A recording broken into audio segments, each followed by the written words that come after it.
to the CPS Report, and I am back with another fight preview. Fight Night 21, Eersel versus Nicolas on Prime Video. This is a big fight. There's two titles on the line. You know what? One championship is going big this weekend because they have two events, 2 days apart. Both events has got big championship fights, big fighters, big cards. It's just a all-out combat sports influx of just a lot of fights this weekend. I'm not even talking about the UFC. That's really interesting. That's really interesting. Makes me wonder. Anyway, it's a conversation for another time. In this episode, I want to break down some of the fights that's taking place on this card. So this fight card is taking place on the 6th of April. 6th of April at 12 noon South African time. So that's Sunday afternoon at 12 o'clock the event starts. And let me start with my breakdown of the fights. And I'm gonna start with the main fight. That's Regian Eersel, the Immortal, taking on Alexis Nicolas for the lightweight kickboxing world title. Okay, so where do I begin? I'm laughing because Alexis Nicolas is a bit of a bit of a nobody, really. If you think about it, this is, I think, his second fight in the One Championship. Prior to his One Championship career, he fought mainly in France. I know that he's been on such a massive tear in France. He's, killed the scene there. 22 fight win streak. He's just been going balls to the wall. But a lot of fighters do that. Not to discredit anything about him. But the reason why I'm not painting him up so heavily in this one is because haven't really seen him. His debut fight went to a decision, and he's taking on someone like Regian Eersel, who is just a straight up killer. The dude hasn't lost in a very, very long time. I don't think he's lost in the One Championship, if I'm not mistaken.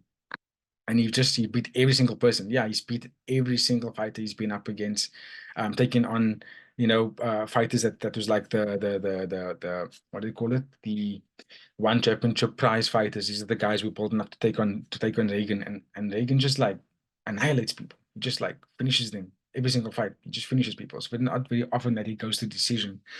And he's just elite. Kickboxing is on a different level. The way he utilizes his strikes and the way he switched on strikes, it's just so elusive, and has a very good way of almost like mesmerizing his opponents to the point where they're not necessarily knowing what he's going to do next. And next thing you know, you're on the ground. You're laying there, you're knocked out, or you basically TKO'd, and you used to see that you can stand in there again with two titles, just being the dog that he is. So my prediction going into this fight, I can't even give you a stylistic threat that Alexis can bring for Regian. Maybe a little bit of power if he lands a good overhand or something like that. But Regian is so slick in the way he moves. It's very difficult to hit him. And then also, like I say, he's onslaught, body shots, uppercuts, right, left hooks, kicks, deep kicks, low kicks. He just mixes. It's like watching a video game character. He reminds me of what's that dude from Tekken? I keep forgetting his name now. Bruce. He reminds me of Bruce from Tekken.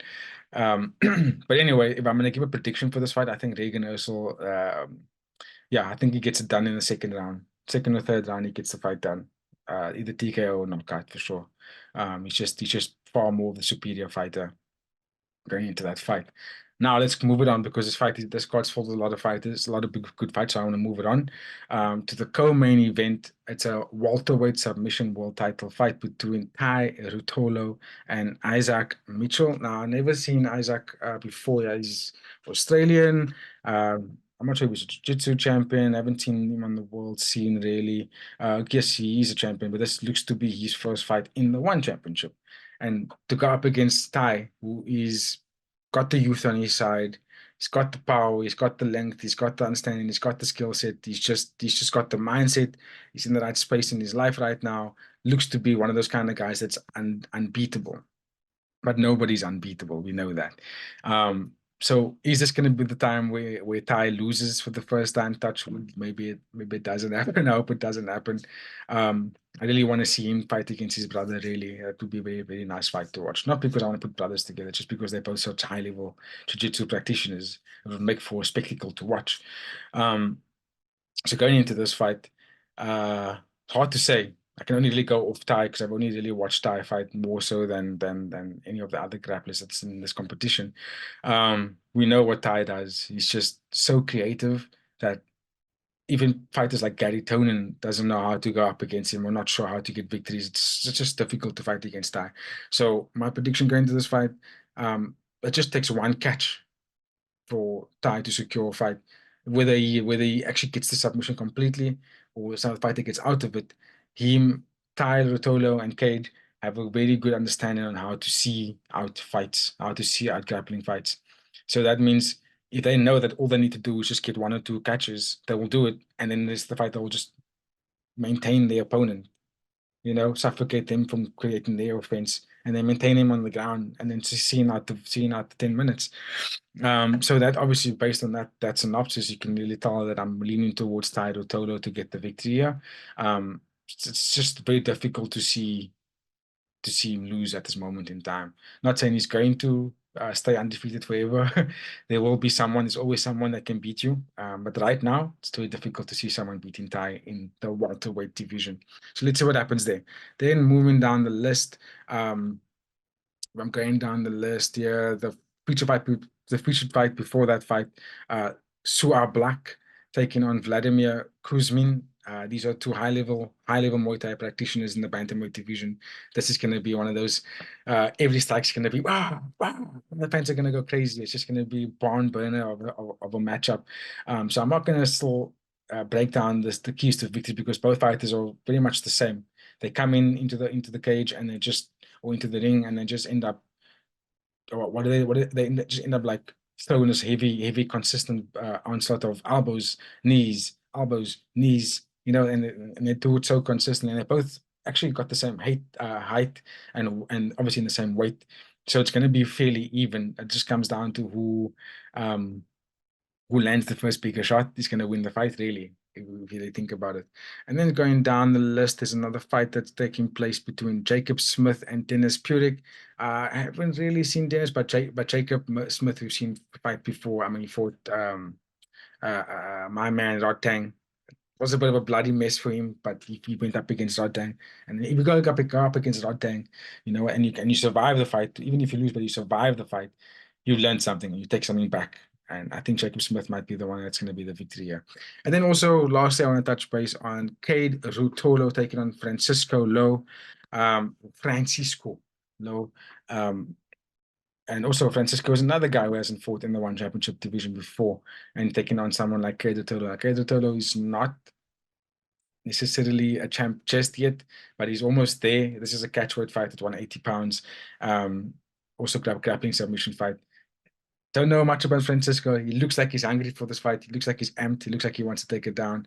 I think anyone that's going to go up against the Ruotolo brothers should come in with the energy to be excited to compete against the two of them because they're such high-level grapplers. Kade is pretty much identical. They are not just because they're twins, but also in the way they fight. It's really exactly the same. They literally fight exactly the same. So all I could actually say is good luck to Francisco. Hope he survives and puts on a good spectacle. But yeah, just watching these guys for the last 3 years, the Ruotolo brothers, it's hard to see them lose, man. It just really is hard to see them lose. So let's see what happens there. And then the last thing I want to touch base on is a flyweight kickboxing match between Dedduanglek taking on Taiko Naito. Household names. We know what these guys offer. Taiko, good Japanese kickboxer.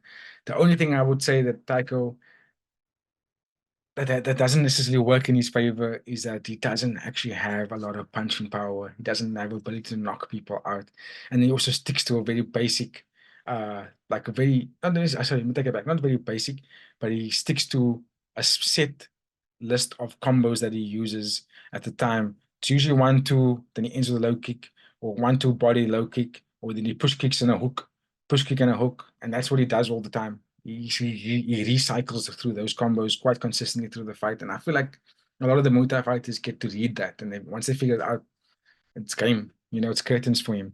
So that's going to be a good banger on this fight card. So don't miss it because it's not going to be early hours of the morning this time. It's going to be in the afternoon for us South Africans. We're going to be able to watch it during the day. So if you've got free time at 12 o'clock, after the 7 color lunch, and everyone is dik gefried and you sit in there and you want to put something on the TV, I recommend flipping to One Championship, which is Fight Night 21, Eersel versus Nicolas on Prime Video. I think it might also be on YouTube, if I'm not mistaken, and it's taking place at 12 noon, 6th of April. Yep, so that's my time. Hope you guys enjoyed watching the video. Thank you for tuning in. Don't forget to like, comment, share, and subscribe. Hit the notification bell to stay in touch and help us get to our first 500 subs. We're currently on 410, so I thank you guys for doing that. It's a big smile on my face. I like seeing the numbers grow. So yeah, keep staying tuned, keep supporting, and we appreciate it always. Myself, Babu, Matt really appreciates it. So on that note, stay safe, stay humble, stay blessed, and I will see you on the fight recap. Cheers.